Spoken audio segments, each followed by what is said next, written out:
Hey everyone, welcome back to the channel. So this video is about poverty और poverty के बारे में हम एक सोशोलॉजिकल एनालिसिस करेंगे। साथ में साथ अलग अलग जो हमारे कमिटीज़ आई हैं विथ रिलेटेड टू पॉवर्टी उनके बारे में इस वीडियो में चर्चा करेंगे।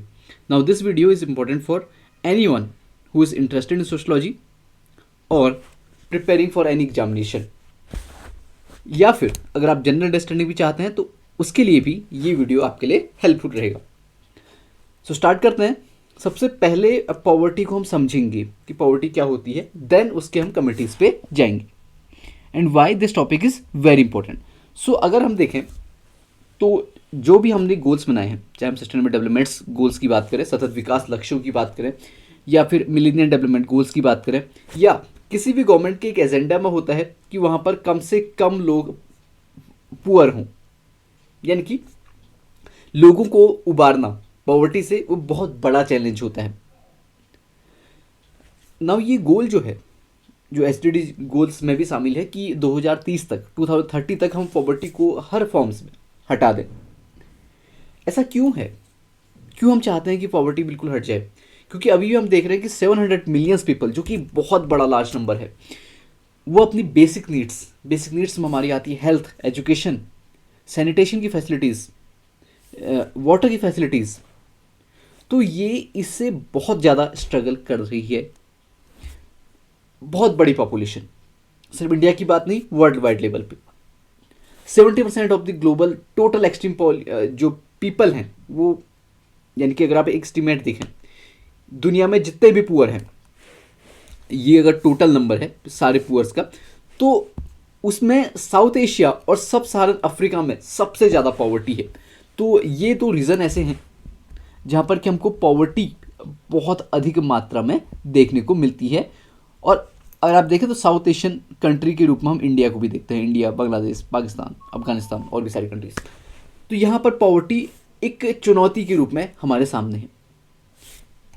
एक एस्टिमेट के अकॉर्डिंग 2030 में जब हम प्रवेश कर रहे होंगे तो 167 मिलियन चिल्ड्रन एक्सट्रीम पॉवर्टी में होंगे, और उस एक्सट्रीम पॉवर्टी के कारण ना तो उनकी हेल्थ अच्छी हो पाएगी, ना ही एजुकेशन अच्छी हो पाएगी।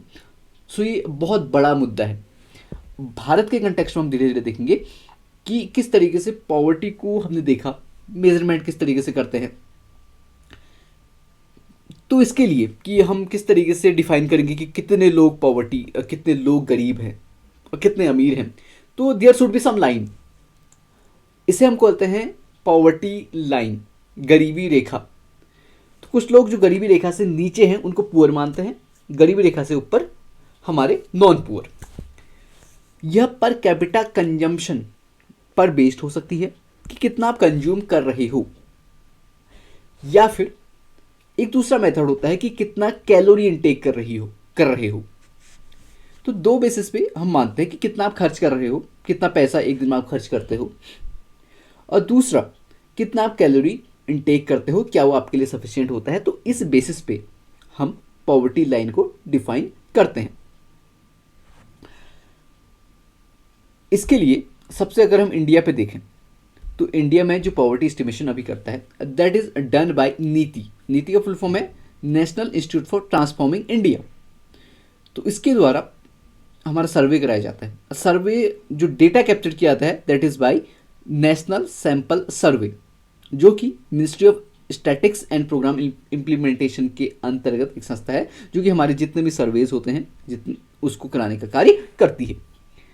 अब एक कॉमन मेथड तो हमने कहा कि इनकम या फिर कंजम्पशन लेवल आपका कितना है, कि आप कितनी इनकम आपकी हो रही है, या फिर आप कितने आपके पास ये पावर है कि आप चीज़ को खरीद सको। तो उसके लिए भी अलग अलग हमने क्राइटेरिया बनाए, अलग अलग हमारी कमिटीज़ आई जिसने कि ये डिफाइन किया कि किस तरीके से हम पॉवर्टी को देखेंगे। इसके लिए एक पॉपुलर टर्म यूज किया जाता है that is BPL, below poverty line, यानी कि एक पर्टिकुलर रेंज के नीचे जो फॉल करते हैं लोग उन्हें बीपीएल कैटेगरी कहा जाता है। बीपीएल सेंसस कंडक्ट कराया गया था by ministry of rural development along with जो भी हमारे पार्टनरशिप स्टेट्स हैं, कि जो भी पुअर हाउस होल्ड है उनको हम आइडेंटिफाई करें। इसमें दो चीज़ें हम देखते हैं। The first one is absolute poverty और दूसरा रिलेटिव पॉवर्टी। एब्सोल्यूट कहने का ये मतलब है कि जहाँ पर आपको जो बेसिक नेसेसिटी है, अगर आपको जिंदा रहना है, आपको सर्वाइव करना है, तो आपके लिए कुछ आवश्यकताएं होंगी। उनमें शामिल है कि आपको फूड चाहिए, आपको शेल्टर चाहिए, आपको सैनिटेशन की सुविधाएं चाहिए, ड्रिंकिंग वाटर चाहिए, हेल्थ चाहिए। तो ये कुछ जो कि बुनियादी सुविधाएं हैं। तो बुनियादी सुविधाओं का भी अगर अभाव हो तो वह स्थिति कहलाती है एब्सोल्यूट पॉवर्टी। और जब भी आप ये देखोगे कि इंडिया में हम पॉवर्टी की बात कर रहे हैं, तो वो बेसिस होती है ऑन एब्सोल्यूट पॉवर्टी, कि किसके पास बेसिक नीड्स हैं और किसके पास बेसिक नीड्स नहीं हैं। और यह जो मेनली ये मेथडोलॉजी यूज की जाती है that uses in developing countries, जो अभी डेवलप्ड होने की राह पे हैं, south Asian countries, African countries, जो भी मेथडोलॉजी यूज की जाएगी एब्सोल्यूट पॉवर्टी की। दूसरा है रिलेटिव। रिलेटिव का मतलब होता है इन रेफरेंस विथ, किसी के रेफरेंस में। तो रेफरेंस कुछ भी हो सकता है। वो रेफरेंस आपका नेबर हो सकता है, वो रेफरेंस एक कंट्री हो सकती है, वो रेफरेंस एक स्टेट हो सकता है। तो किसी के रेफरेंस में अगर हम देखें, जो पॉवर्टी कैलकुलेट की जाती है उसे हम बोलते हैं relative poverty in simple words. अब 1999 से 2000 के बीच में एनएसएसओ, जिसका कि फुल फॉर्म आपने देखा, नेशनल स्टैटिक्स सैंपल ऑर्गेनाइजेशंस, तो एमआरपी बेस्ड मेथड पे इन्होंने देखा। एमआरपी क्या होता है? That is maximum retail price. मतलब कि कोई भी कमोडिटी है उसका मैक्सिमम रिटेल प्राइस क्या हो सकता है, इरिस्पेक्टिव ऑफ कि वो किस रीजन में हम उसे खरीद रहे हैं। इंडिया में देखें तो इंडिया में जोग्राफिकली इंडिया बहुत बड़ा है। ट्रांसपोर्टेशन में एक स्थान से दूसरे स्थान पे कमोडिटीज़ को कैरी करने में कुछ ट्रांसपोर्टेशन कॉस्ट आती है।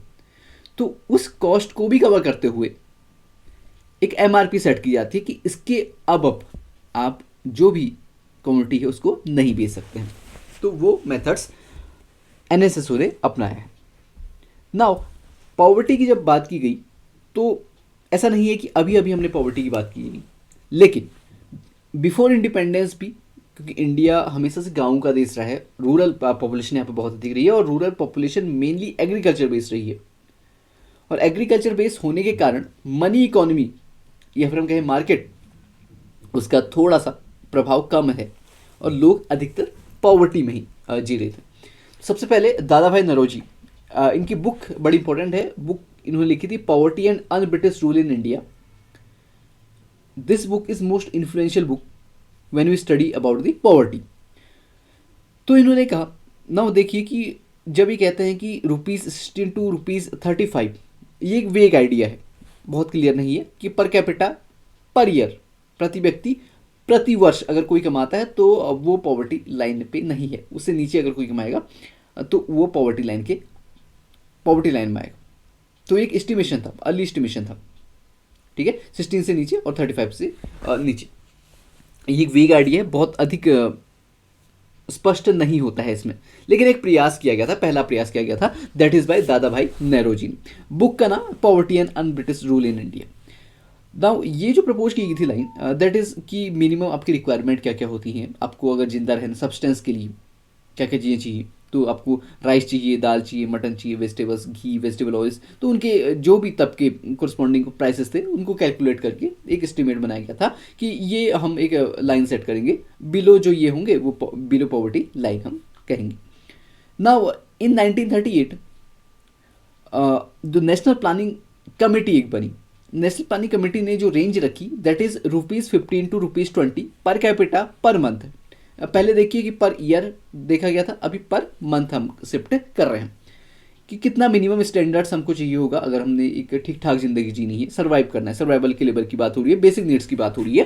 तो वहाँ पर अगर आपका ₹15 टू ₹20 तो you can very much survive. इसके नीचे है तो आप बिलो पॉवर्टी लाइन है। 1938 में दिस इज वेरी इंटरेस्टिंग कि जवाहरलाल नेहरू की चेयरमैनशिप में एक कमेटी फॉर्म की गई थी। That committee was national planning committee. इसको हेड किया था बाय सुभाष चंद्र बोस। तो इसने भी कुछ चीज़ें प्रपोज की थी और इस प्लान को हम जो कहते हैं वो कहते हैं बॉम्बे प्लान। इसमें कहा गया था ₹75 per capita per year if you earn और इफ़ यू कैन कंज्यूम, तो आप पॉवर्टी लाइन पे नहीं हो, उससे कम है तो आप बिलो पॉवर्टी लाइन पे हो। बॉम्बे जो प्लान था वो इन्फ्लुएंशियल बिजनेस लीडर्स जो थे बॉम्बे की, ठीक है, उसके द्वारा थोड़ा सेटअप किया गया था। अब ये हमारे प्री इंडिपेंडेंस हैं, बहुत अधिक आइडिया हमको मिल नहीं पा रहा क्योंकि we are under the British rule. जो भी कमेटियाँ हैं, जो भी मेथडोलॉजी उन्होंने यूज की है थोड़ी सी वेग है। जो कमिटीज़ हैं या फिर जो कमीशंस हैं उतने अच्छे से हमने चीज़ों को एस्टिमेट नहीं किया है, यानी कि यहाँ पर हम बहुत अच्छे से पता नहीं कर सकते कि किसको हम पॉवर्टी लाइन कहें, कितने लोग पुअर हैं कितने नॉन पुअर हैं, तो डिवाइड करना थोड़ा सा मुश्किल था ना। जैसे जैसे हम आगे बढ़े वी ऑल्सो हमने अपनी कमिटीज़ फॉर्म की। इसके अलावा हमने मेथडोलॉजी में भी चेंजेस किए ताकि हम एक अनुमान, सटीक सा अनुमान लगा सकें। तो 1962 में आफ्टर इंडिपेंडेंस की बात हो रही है, तो प्लानिंग कमीशन ने एक एक्सपर्ट ग्रुप वर्क किया जिसने कहा कि if you are earning ₹20 and ₹25 per capita per year respectively, तो उसके अकॉर्डिंग आपको पुअर या फिर नॉन पुअर, पॉवर्टी लाइन के अब एंड पॉवर्टी लाइन के बिलो आपको क्लासीफाई किया जाएगा। इंडिया का जो क्लासिफिकेशन है सी रंगराजन, सुरेश तेंदुलकर से मेथडोलॉजी और वर्ल्ड बैंक, इसको हम आगे देखेंगे और अच्छे से। तो इसमें परसेंटेज अगर हम देखें तो Rangarajan methodology 29.5, Suresh Tendulkar 21.9, world bank 21.2 के करीब करीब बैठता है। एक इंटरेस्टिंग चीज़, वर्ल्ड बैंक इसमें क्या कहता है, तो वर्ल्ड बैंक ये कहता है इफ़ यू आर अर्निंग, अगर आप एक दिन का परचेजिंग पावर आपकी इतनी है कि आप $1.25, ठीक है, अगर आप इसको रुपीज़ में कन्वर्ट करोगे तो दिस अराउंड ₹100, थोड़ा आगे पीछे हो सकता है। तो उतना अगर आपकी कैपेसिटी है खर्च करने की तो आप पुअर नहीं हो, उसके नीचे है तो आप पुअर हो। तो ये वर्ल्ड बैंक का एक एनालिसिस है। 1970 में एक कमेटी आई थी, that is VM Dandekar and N Rath committee. This committee, ये ऐसी पहली कमेटी थी जिसमें सिस्टमेटिक असेसमेंट किया गया था पॉवर्टी का, बेस्ड ऑन सैंपल जो लिया गया था। The sample was taken by National Sample survey of India. पहले के जो भी थे वो सब्सटेंस बेसिस पे थे कि मिनिमम नीड आपकी क्या होनी चाहिए, but VM Dandekar and N Rath were of the view that poverty line must be drive from the expenditure, कि इतना एक्सपेंड आप कर रहे हो, और उसमें कहा कि इतना आप खर्च कर पाओ कि आपकी 2250 कैलोरीज पूरी हो पाए। मतलब आपके पास इतना पैसा तो हो कि 2250 कैलोरीज के बराबर का खाना क्या हो सके, आपको प्राप्त हो सके ना। ये था रूरल और अर्बन दोनों को उन्होंने मिक्स किया था। इसमें ऐसा नहीं था कि रूरल के लिए कुछ अलग किया गया, अर्बन के लिए कुछ अलग किया गया, लेकिन एक यूनिफॉर्म चीज़ उन्होंने कही कि 2250 कैलोरी खाना खरीदने लायक अगर आपके पास परचेजिंग पावर है तो आप पुअर नहीं हो, अगर इससे कम है तो फिर आप पुअर हो। तो इसमें भी आप कैसे डिफाइन करोगे कि कितना खाना, 2250 कैलोरी, तो अब बहुत अच्छा खाना भी ले सकते हो, बहुत बुरा भी खाना ले सकते हो, तो वो भी बेसिक नीड्स पे कि कौन सी आपकी बेसिक नीड्स होंगी उस पर बेस्ड करके है। नेक्स्ट है अलग कमेटी, ये आई थी 1979 पे। नाउ चेयरमैनशिप जो उसकी की थी वो थी वाई के अलग ने। यहाँ पर इससे पहले आप देख रहे हो कि जो पॉवर्टी लाइन है that is uniform for both urban and rural, but now यहाँ पर क्या किया गया कि रूरल के लिए अलग, अर्बन के लिए अलग, क्योंकि रूरल में आप रहते हो तो आपकी एक्टिविटीज़ अलग होंगी, आप कितना काम करते हो, इसके अलावा कैलोरी रिक्वायरमेंट वहाँ पे अलग होंगी, अर्बन पे थोड़ी अलग होंगी। तो यहाँ पर ये डिफ्रेंशिएट किया गया कि हम दोनों को थोड़ा सा चेंज करके देखेंगे। उसके बाद एक और कमेटी हमारी हुई लखड़वाला कमेटी। दिस टास्क फोर्स वो चेयर्ड बाय DT लखड़वाला, ठीक है। यहाँ पर चीज़ें कुछ अलग तरीके से की गई, थोड़ा सा मेथडोलॉजी में और चेंजेस हमको देखने को मिलेंगे जैसे जैसे हम आगे आगे बढ़ते रहेंगे। तो जो भी पॉवर्टी एस्टिमेशन के तरीके हैं उसमें भी बदलाव आप देखने को मिलेंगे। यहाँ पर दो बास्केट उन्होंने रखे, assumption that the basket of goods and service use to calculate consumer price index industrial workers के लिए और एग्रीकल्चर लेबरर्स के लिए। तो दो अलग अलग तरीके से चीज़ों को रखा और वहाँ पर इन्होंने कुछ सजेशन दिए थे। क्या सजेशन दिए थे वो देखते हैं। पहले तो इन्होंने कहा कि जो कंजम्पशन है expenditure should be calculate based on calorie consumption as earlier, तो हम करेंगे तो कैलोरी कंजम्पशन के अकॉर्डिंग ही, लेकिन स्टेट स्पेसिफिक पॉवर्टी लाइन को हम कंस्ट्रक्ट करेंगे।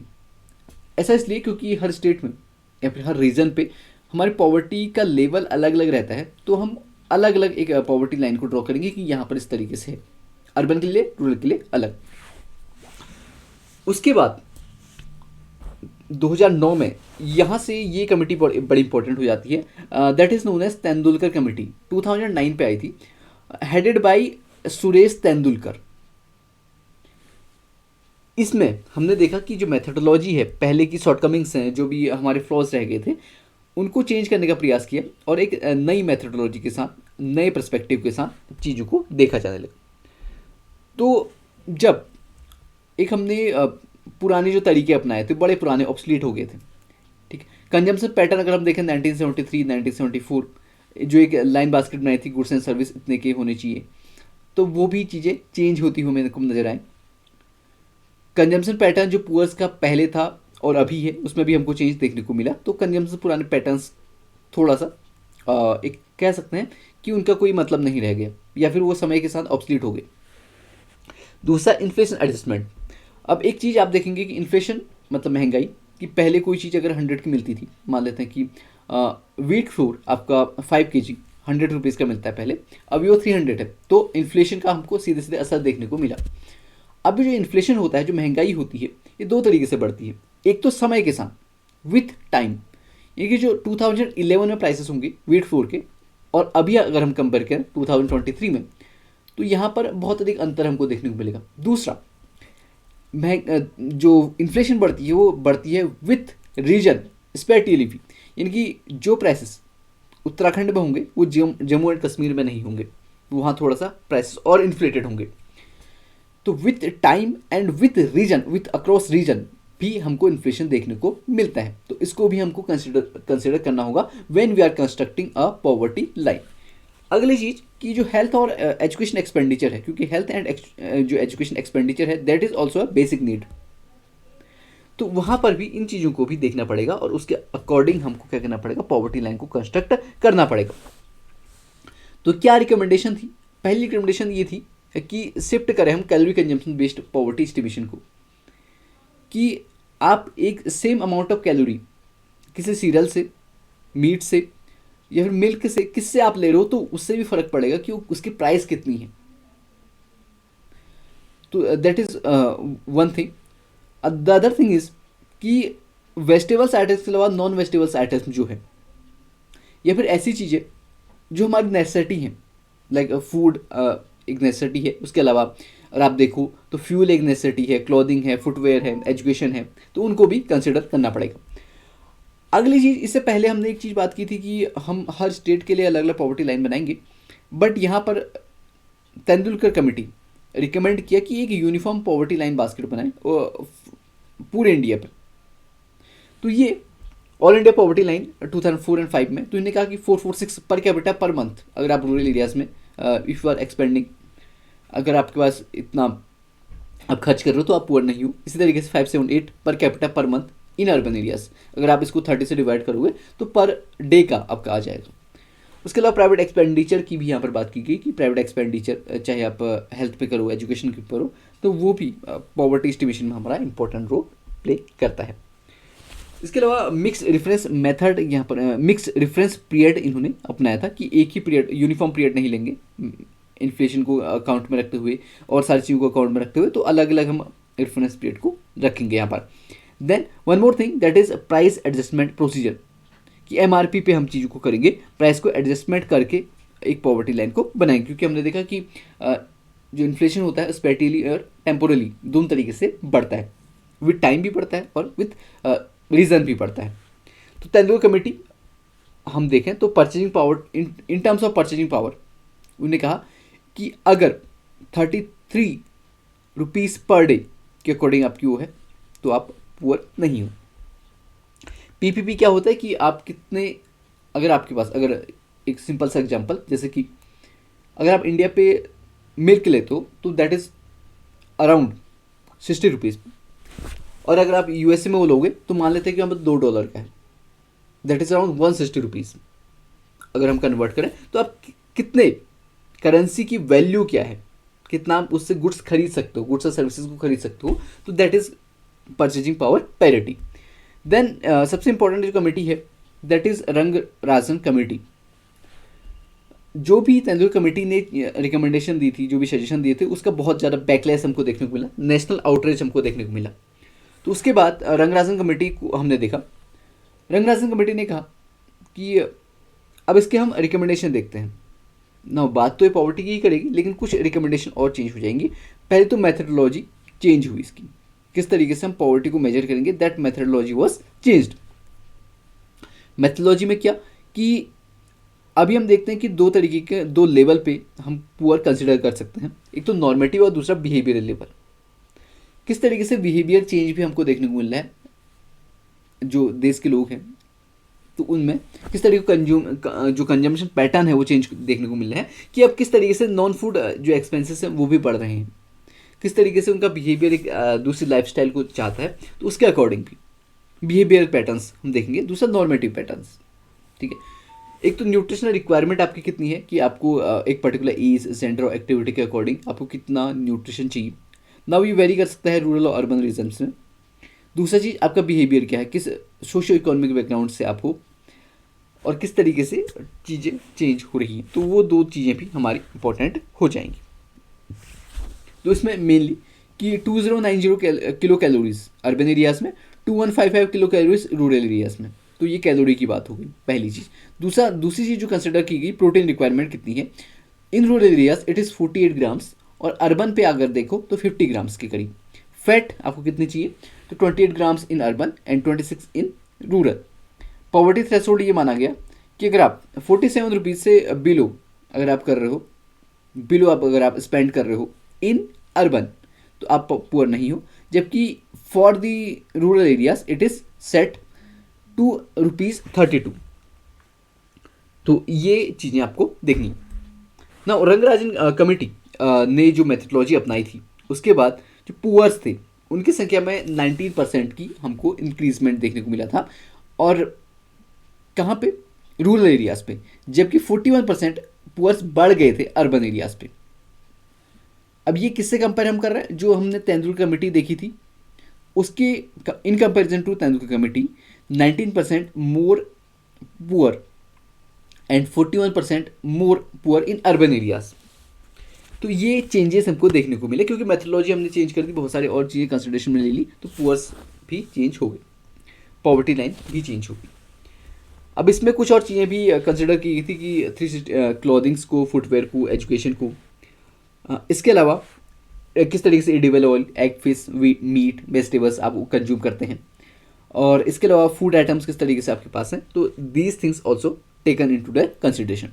क्रिटिसिज्म ये है कि ये जो हमारी कमेटी थी बहुत सारी और चीज़ों को, मल्टी डायमेंशनल चीज़ों को ले सकती थी, और सारी चीज़ों को ले सकती थी, लेकिन फिर भी इसने जो हमारा एक पुराना, हम कहते हैं कि पुराने तरीका है, उसी को ज़्यादा फॉलो किया।